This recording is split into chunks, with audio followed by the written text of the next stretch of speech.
Chapter 11. George and Evelyn Freeman, Mountainside Shelter, underneath Oregon. The generator had kicked on only moments after the lights had gone out. The nuclear bomb that had hit off the East Coast in the airspace above the Atlantic Ocean, and the nuclear bomb that was set off in the airspace of the Gulf of America had been mostly intercepted by the Golden Dome that Trump had put into place. Seeing as that before the lights went out, the TV was still broadcasting, and the generator hadn't been affected in this mountainside shelter. The entire city had been funneled here, or at least the lucky survivors from the fire on New Year's Eve. Evelyn clung with all her might to the arm of George, as he also looked out for the young girl Madeline and her grandmother, who were on the right-hand side of him. People were thrashing and pushing about as the two Catholic Charities entrance men, Vogel Simons and Nathaniel Wartmeyer, shouted, "This way!" George passed by them, his wife Evelyn beside him. The old woman Rose remained stoic.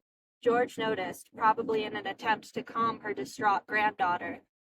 The emergency lights added a touch of impending doom to the situation. Vogel Simons was shouting, this way, and pointing while instructing everybody into a large corridor. "We have to go down, everyone, onto the elevator." The elevator didn't look much like an elevator. In fact, it looked like a large room that was big enough to put 10 tanks in. "This was definitely a military installation," George said to himself, when a big, burly man pushed past him. "Let me through." He almost knocked George off his feet, which set a chain reaction for the 4 people in his group stumbling over. He quickly found his balance, making sure his wife, the elderly woman Rose, and Madeline were okay. "Keep moving," George shouted to them. He was sweating now, laboring hard to stay upright past the frantic people all attempting to go down the big corridor and into the elevator room. Nathaniel Wartmeyer was there. "To the back of the elevator, everyone, make room. Everyone will fit. There's electricity and lodging when we get downstairs." Nathaniel's voice sounded shaky as the young man tried to hold it together and do his job. Soon enough, everybody in the shelter was loaded, and the doors that were massive beyond belief squealed as they slowly shut.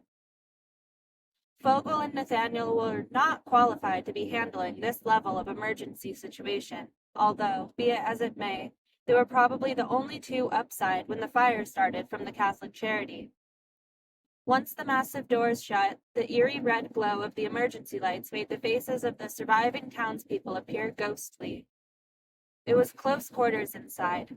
George, Evelyn, Rose, and Madeline were in the middle of the elevator, which was completely surrounded by people packed like sardines. They'd never been around so many people at once, even though the elevator itself was comparable in size to a small parking lot. Everyone had to cram because Vogel and Nathaniel were loudly yelling to back up so as not to be crushed by the huge closing mechanical double doors. George looked at the face of his wife, her eyes wide with uncertainty, pleading to him with her terrible expression. With Evelyn maintaining her eye contact, she began speaking to George, a little too loud at first. Her eyes then glanced over to the small girl with her grandmother, so she got as close as possible instead, standing on her tiptoes to whisper into George's ear. "I don't feel like we should be going down here. I don't want to go down into the mountain. There's no way out." George said, "We're already going down. You heard them. There's electricity and lodging. I'm sure there's nothing to worry about. Once we get down there, if things don't seem right, remember, we've got our weapons." Evelyn reminded herself of the pistol that was hidden under her waistband. Even though he was trying to reassure her, George felt just as skeptical about heading down deeper into the underground base as she did. With the thrashing, the thrumming, and the humming of the engines, the red light, and everything's ominous glow, George tried his best to keep his wife calm and spoke as loudly as he needed to so that Madeline wouldn't be scared by Evelyn's words. There was crying in the elevator, all around, women, children. One of the burly men was shouting at Nathaniel Wartmeyer and Vogel Simons. "How much longer are we going to be going down? This elevator has been moving for over 30 minutes. George tried to listen. 30 minutes? It didn't feel like it was that long, but then again, his adrenaline was pumping. He knew it had been a while, he just wasn't sure if it had been really that long. 30 minutes to be going down seemed truly unbelievable, especially since they seemed to be moving at quite a fast clip. The two boys backed each other up in unison. "It won't be much longer, sir. Please stay calm." The other one said, "Maybe another 5 minutes. The shelter is deep for your own protection," the boy assured him. Anytime any government entity, even if it was an offshoot Catholic charity, said "for your own protection," it meant for the government's benefit. He didn't know what they were really doing down here, but all the people in the elevator were on edge. It sounded like an unhinged zoo, with cries, shouts, screams, and all wails all around him. Old woman Rose let out a small gasp and fell faint. George caught her quickly, reaching out to steady her. She looked to be unconscious. Evelyn saw this and grabbed him on the shoulder and said, "I'm starting to get really dizzy." It seemed like the rate of acceleration was increasing when suddenly a loud screech and groan came from the elevator. They started to slow and finally stopped. George tried to wake the old woman Rose, but she came to with a little nudging. The doors opened slowly as what seemed like an impossibly bright light began to reveal itself before them. He couldn't see anything. The doors were probably 40 feet high, and the groan and the hum seemed to have vanished. The wailing, agonized zoo sounds ceased as people fell speechless at the sight beyond the doors. The glaring white glow at the exit became almost too intense right before his eyes started to adjust. Then he began to see what lay ahead. It was what seemed like a high-tech laboratory with trees and birds flying around, places to sit, and corridors that looked like a hospital mixed with a recreational hall from some fancy building.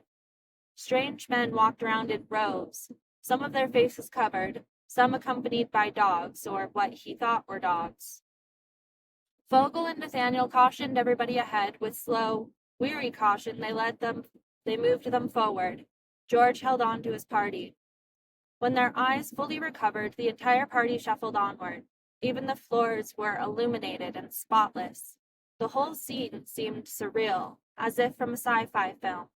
Bishops, or whatever they were, dressed in traditional Catholic garb, seemed to be coming forward, a group of about 7. A group of what looked like military soldiers, armed with rifles, sidearms, and other vests and gadgets, accompanied them.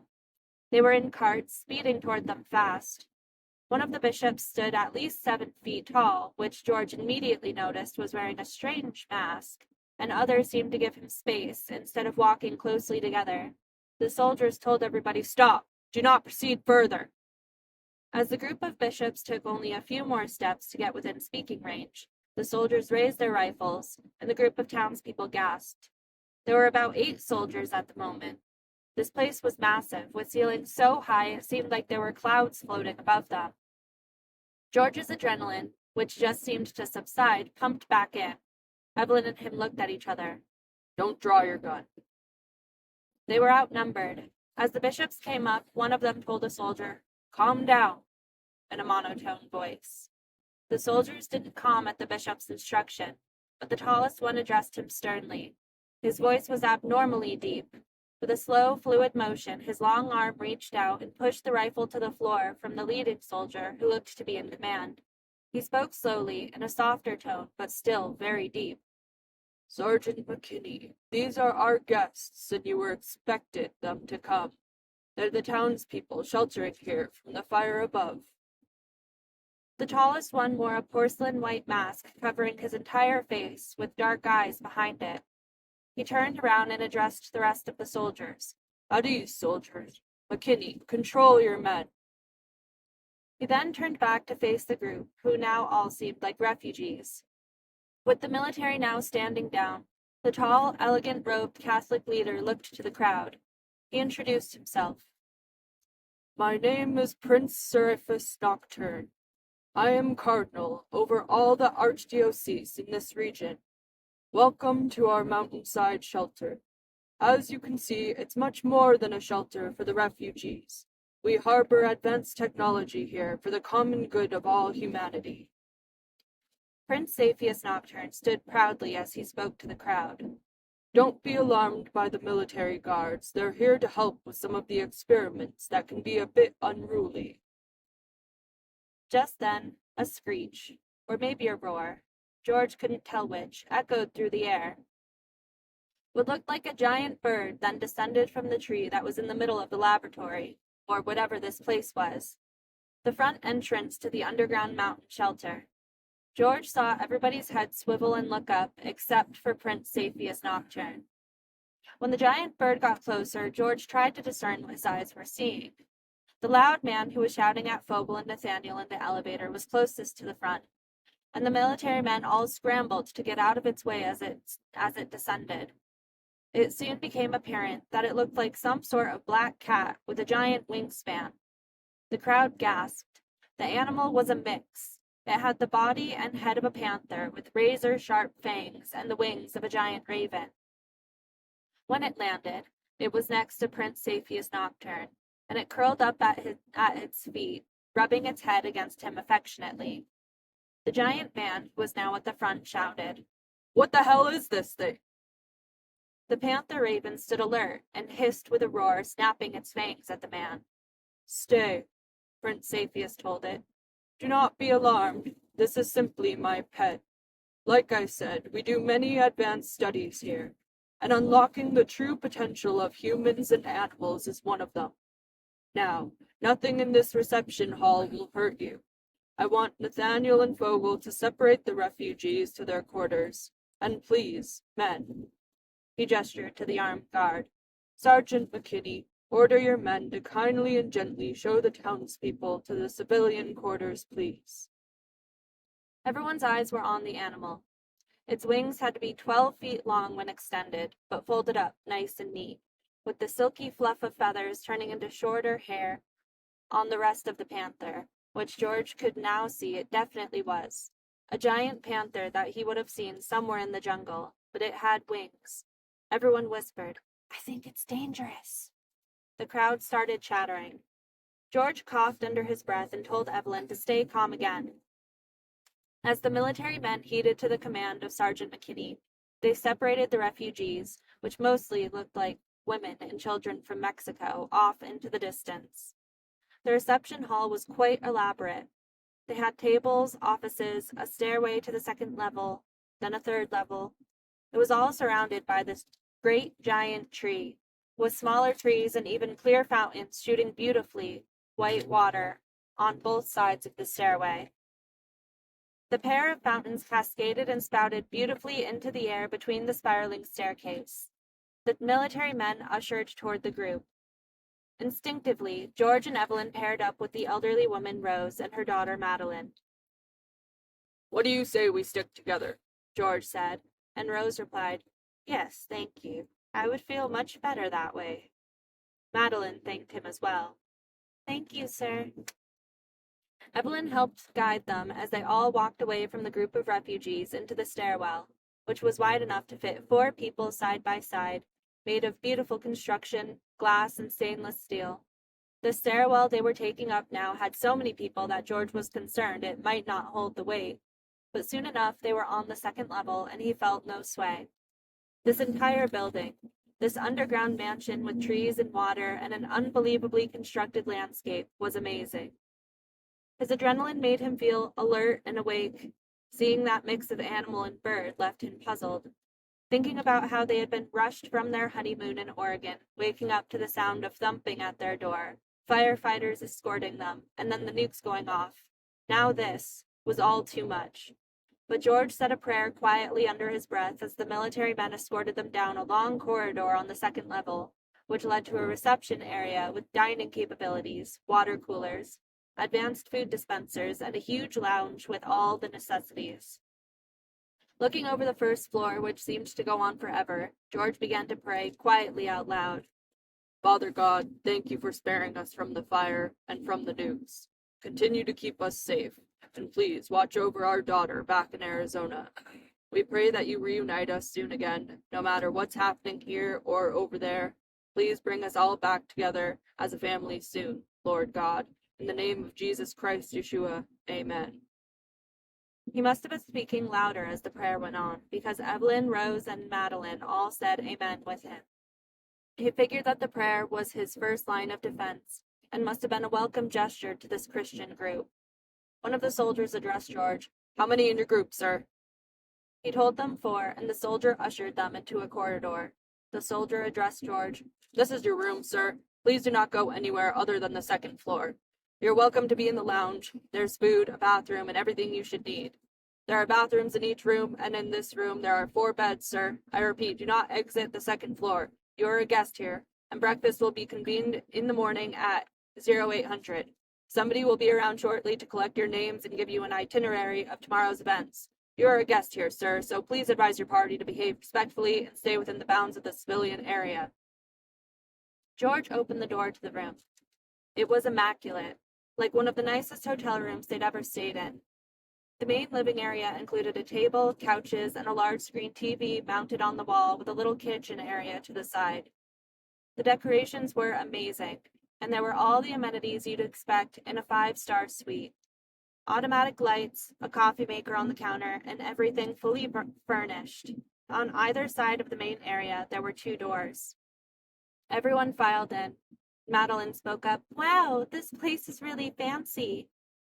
She seemed intrigued by the loveliness of the room, and it took the edge off of everything that was happening. In fact, it seemed to have a calming effect on them all. George opened the door to the left and found a bedroom with 2 queen-sized beds and its own bathroom. Rose opened the door on the other side and saw an identical setup. It was a 2-bedroom, 2-bathroom suite, something you'd compare to a penthouse hotel room at the top of one of those luxurious hotels in Vegas. Evelyn went and sat on the couch, picking up the remote to see if the TV worked, which it did. The news came on. "Oh my gosh, George, there's news! It works! It's showing helicopter footage of the fire. It's 50% maintained, they're saying." They switched from the local news to the national news. There they saw coverage of 2 nuclear blasts that had been stopped by Trump's Golden Dome. It was displaying that patchy EMP effects were taking place all over the country, but largely 60% of the country still had power and most cities were normal. They were speculating on where the nukes could have been launched from, and were showing that the death count was 0 since they had detonated high in the atmosphere both times. However, they speculated that a national disaster of this size, with power not being available for people who needed it for oxygen, medications, or pacemakers, could mean that many people might have died unreported, potentially millions. Riots in many cities like Detroit, parts of California, and Phoenix, Arizona, other metropolitan areas were being reported. The news went into detail speculating that if there could be more attacks, and what the United States was doing. Pete Hegseth, the Department of Defense director, was giving all the facts in an urgent, middle-of-the-night report. He assured that the soldiers of America were doing all they could to ensure the safety of the nation and to be ready for anything to come. As Pete Hegseth continued his speech, George watched Madeline as she tilted over to the fridge and opened it. "Hey, this thing is loaded." Inside, there were all sorts of goodies: fresh eggs, an assortment of cheeses, bottles of juice, and even some ready-to-eat snacks that wouldn't spoil easily. Next to it was an advanced vertical planter he'd never seen before, but could understand how the concept worked. On top of one another was lettuce, tomatoes, and squash, all growing next to the fridge, like fresh produce on the vine. Madeline went next to the drawers. They were full of plates, silverware, clear glasses, everything top of the line. She turned to her grandma, Rose. "Grandma, this place is nicer than our house." Rose, who was standing in the doorway of the bedroom inspecting it, came over to take a look. George realized just how thirsty he was after this whole incident. He walked over and grabbed some cold water bottles, handing one to his wife. Madeline grabbed one for herself, and her grandma rose. George sat at the kitchen table. He breathed in an uneasy breath, trying to cope with everything they had just been through. He spoke aloud. "I think we'll be able to get out of here soon. If the fire is 50% contained, it seems likely that we'll be able to go to the surface. If there are no more nuclear strikes, and the ones that did have an EMP effect, we could likely leave tomorrow." He wanted to sound certain in what he was saying, but there was a bit of uneasiness about being so deep underground and seeing all this advanced tech, especially with Prince Saphius Nocturne, the character who wore the white porcelain mask, and his hybrid panther that literally flew. He didn't want to think about how far underground they were. He checked his phone and asked if anyone else had a signal. He knew that it was probably no use, seeing as they were so far underground. It was 4 in the morning at this time. He didn't think he'd be able to sleep, but he noticed Evelyn turn to look at him. She saw him sitting there and knew he was in deep thought. Indeed, George was analyzing everything. He was replaying the entire day from the moment the firefighters woke them up. Their special retreat to Oregon to celebrate their anniversary and sell their cabin had turned into a nightmare. Things started great, but great soon turned to bad, and then even worse with the nukes. But here they were, safe and sound. At least he thought, in a luxurious place, albeit a little weird, with the animals and whatnot. However, it looked like they were going to be able to leave and get back to Sarah. They got a little bit of sleep, maybe a couple of hours before the evacuation, but there was no way he was going to sleep now. If only he could relax by knowing that his little girl, well, not so little anymore, was safe or not. She would always be his baby. Rose responded, "Yeah, same here. They woke us up, and we got here to the shelter as soon as possible. But now that we're paired up with you and Evelyn, I think we couldn't make a better choice, seeing as we both are Christians and follow Jesus." Madeline chimed in, "Yeah, Jesus will keep us safe. You always tell me that, Grandma." "That's right, baby," she told her granddaughter. "Jesus will keep us safe. We'll just keep praying. That's the best we can do. George, I really appreciate your prayer on the stairwell. I've been praying this whole time in my head." Madeline turned to her grandma. "Grandma, why did that big cat have wings?" "Well, you heard that guy. They're doing experiments, baby. I don't know if that's good or bad, but that thing looked dangerous." Evelyn chimed in. "Yeah, things could have been a lot worse considering America just underwent a nuclear attack. I'd say we're doing better than most people, but I just can't relax unless I know that my daughter is okay." Rose shared a bit about themselves as well. "Well, family is so important, and I'm sure you'll be able to get home and get back to your daughter. As for us," Rose motioned to her granddaughter, "it's just us. We're all the family the two of us have. Madeline's mom passed away a few years ago, and she never knew her dad. My husband has been gone for 15 years now. I've lived a good life, and I still have my sweet, sweet granddaughter Madeline here. The Lord truly has blessed us. As long as we're together, we're okay." Madeline hugged her grandma. "I don't think we're going to bed either," Rose said. She turned to Madeline. "Madeline, I know it's a little early, but since we're in such nice accommodations now, we should really get you something to eat." Rose went to the kitchen and started rummaging through the fully loaded refrigerator. "Technically, it's morning, so how about I make you some breakfast?" She turned to George and Evelyn. "I can make us all something, no problem." George said, "I think it's wise if we could eat. I'll try to take a few bites so that we have plenty of energy. I don't know what's going to happen next." Evelyn agreed and changed the channel to get another point of view from the news broadcast. George grabbed their bags and went to put them in their rooms on the bed. He told Evelyn, "Listen, I'm going to change into the best clothes possible I can. If the EMP affected Oregon, then our vehicle may or may not work. That's how electromagnetic pulses work. Since 60% of America still has electricity, there's a good chance that we can find another vehicle to get home." George wanted to equip himself as best as possible. He excused himself and went into the room to change his clothes. He put on his best pair of jeans and a flannel shirt. He also took the holster out of his bag and holstered his pistol, hidden carry, under his shirt. He would tell Evelyn to do the same thing. Next, he went back to inspecting his bag. He had a lighter, a small flashlight, and he had a couple of reusable zip ties. He had a hat, a couple other changes of clothes, some glow sticks, and some simple tools. George's luggage was pretty much a get-out bag, but with extra clothes for their trip. Everyone else's should be the same. He tried to be grateful for this place.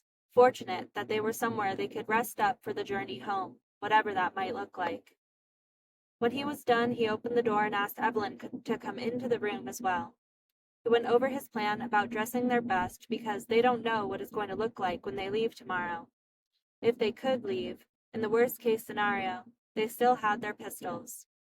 He went over the plan with her that when they got back to the surface, they would retrieve their car, as long as it still worked, in the car park on the top side of the mountain shelter, and then they would drive back home, as long as they could get gas. But if the internet was out, they could only use cash. This did not deter George as he continued going over the details with his wife. They would get gas however they could, George explained. The important thing was that they were both unharmed for now, and it was likely that Sarah was okay too. She was camping. The nukes didn't hit anywhere near here, but she could be severely affected by the EMP. George prayed in his head that that wasn't the case, and that the van they were camping in still worked so that they could get back home to Williams. George wondered if his homestead, where his parents, Pete and Linda, were staying at the holiday weekend, were doing okay. He had generators there, and he knew that his dad, Pete, would still be able to turn the air conditioner on and the fridge with the generator. Being this far away from home was the worst-case scenario. As prepared as George was with his homestead, the one time he traveled so far away, this happened. Rose let them know that breakfast was ready for everyone. She had made a big pan of scrambled eggs and cheese. It looked like breakfast potatoes were also in the oven. George shook his head in disbelief. How do they keep this place so well stocked?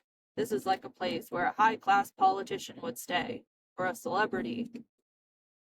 George explained that his plan was to be as well prepared as possible to Rose and Madeline.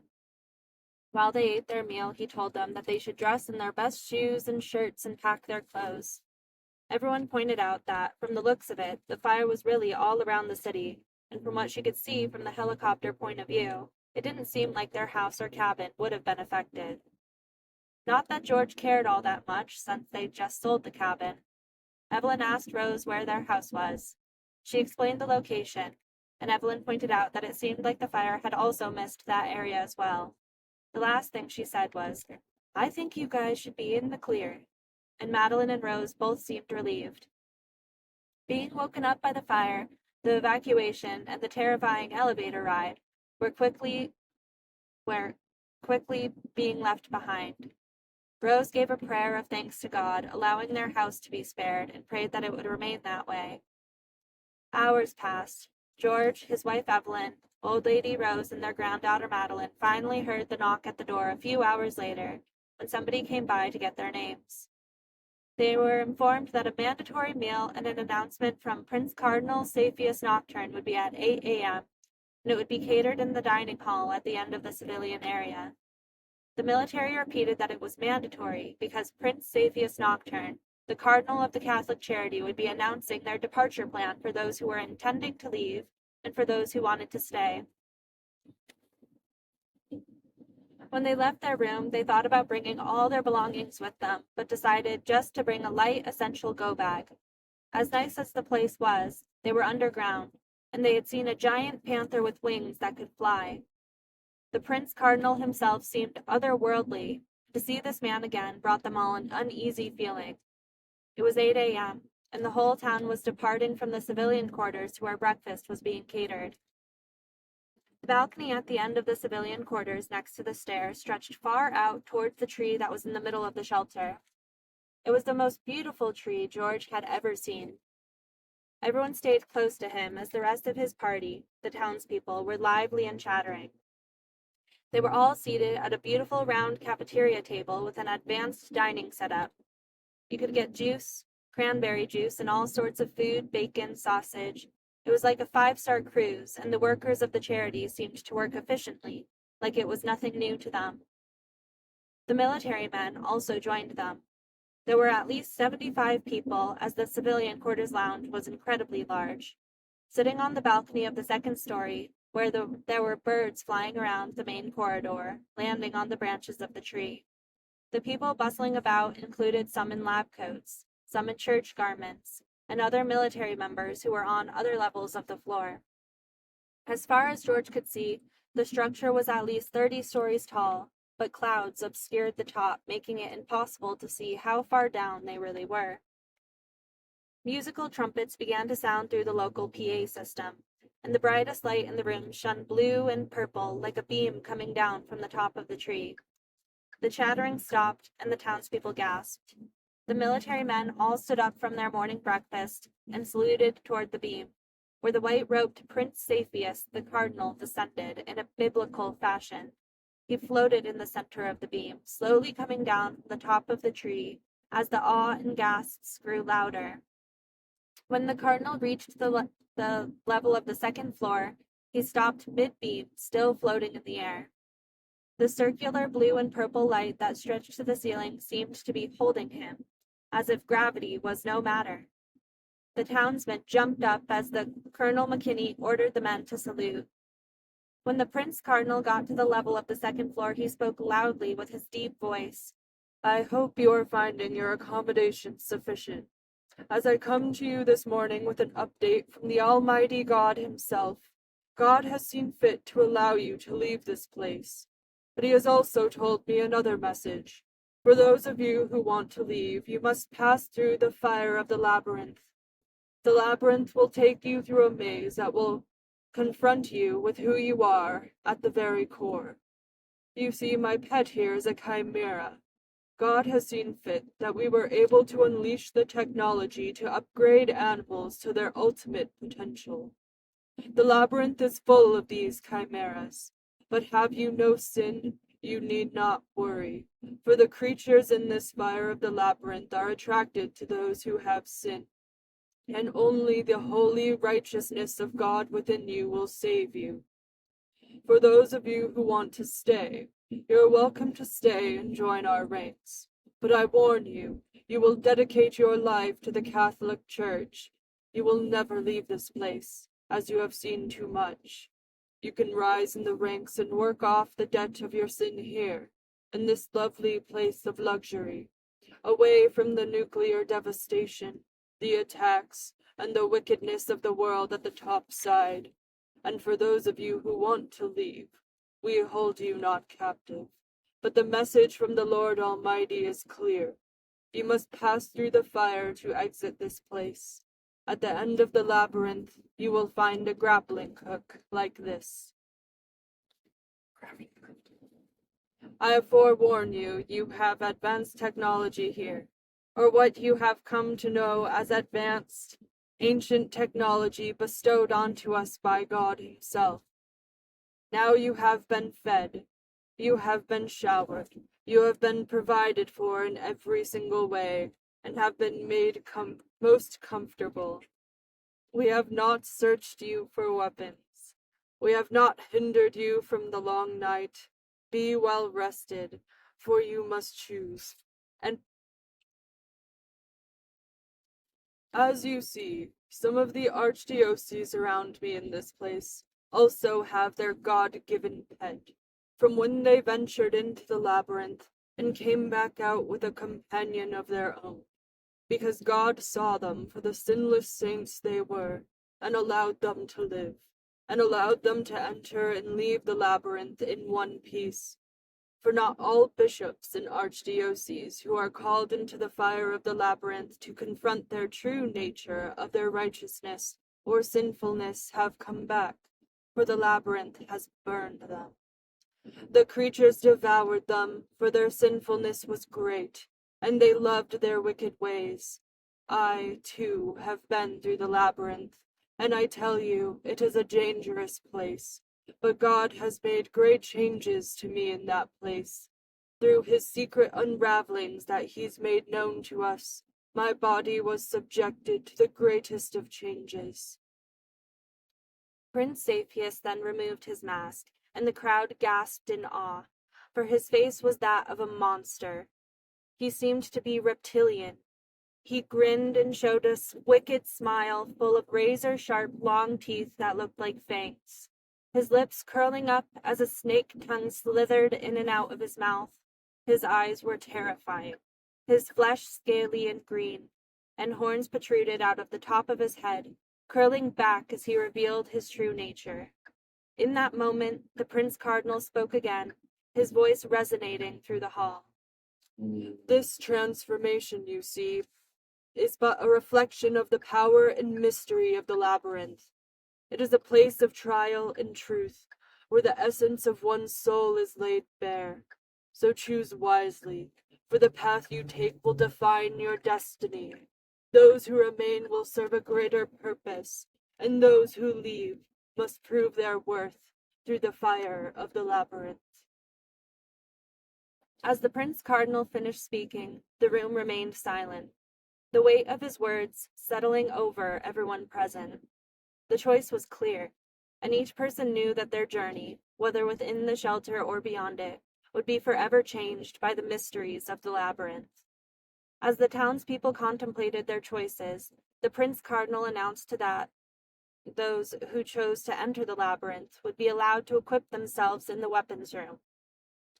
The room was stocked with everything they might need: swords, shields, bows and arrows, compound bows, guns, armor, helmets, and more.